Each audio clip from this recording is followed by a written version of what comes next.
কখনো নির্মাতা রেদওয়ান রনির সাথে আপনার প্রেমের গুঞ্জন শোনা যায়? কিছু যার রটে তার কিছুটা ঘটে, মানে কিছু আই এম ব্লাশিং যা রটে তার কিছুটা হলেও ঘটে। রেদওয়ান রনির সাথে প্রেমের গুঞ্জন সত্যি কিনা এই প্রশ্নের জবাবে ঠিক এমনটাই বললেন সাদিয়া আয়মান।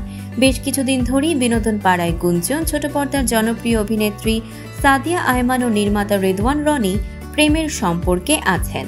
এতদিন দুজনের কেউই মুখ না খুললেও অবশেষে এক সাক্ষাৎকারে সাদিয়া নিজেই মন্তব্য করলেন, আর সেখান থেকেই যেন মিলল গুঞ্জনের সত্যতা।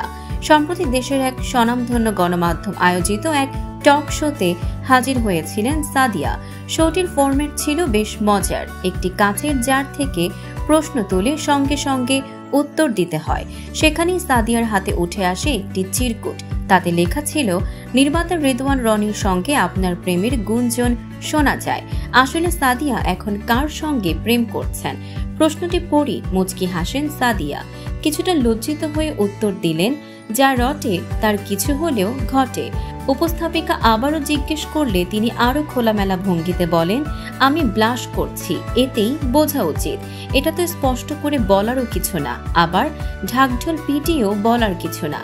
যেহেতু মানুষ এটা ভেবে নিয়েছে, সেহেতু তাদের ভাবতে দেই, এটাই আমার ভালো লাগা। এরপর কিছুটা গম্ভীর হয়ে যোগ করেন, ভবিষ্যতে কি হবে সেটা আল্লাহ জানেন, ওনার হাতেই সবকিছু। আমাদের কাজ শুধু চেষ্টা করা। সবাই আমাদের জন্য দোয়া করবেন যেন আমি ভালো থাকতে পারি। তবে সাদিয়ার এই স্বীকারোক্তির পরও নির্মাতা রেদওয়ান রনি এখনো চুপ। অন্যদিকে গত ঈদে মুক্তি পাওয়া উৎসব সিনেমায় সাদিয়া আয়মানের অভিনয় দারুণ প্রশংসা কুড়িয়েছে। ছোট ও বড় পর্দা দুই জায়গাতেই ব্যস্ত সময় পার করছেন এই প্রতিভাবান অভিনেত্রী। দর্শক, সাম্প্রতিক ও চমকপ্রদ এমনই সব খবর পেতে ফলো করুন আমাদের ফেসবুক পেজ CB24 TV এবং সাবস্ক্রাইব করুন ইউটিউব চ্যানেল CB24 অফিসিয়াল।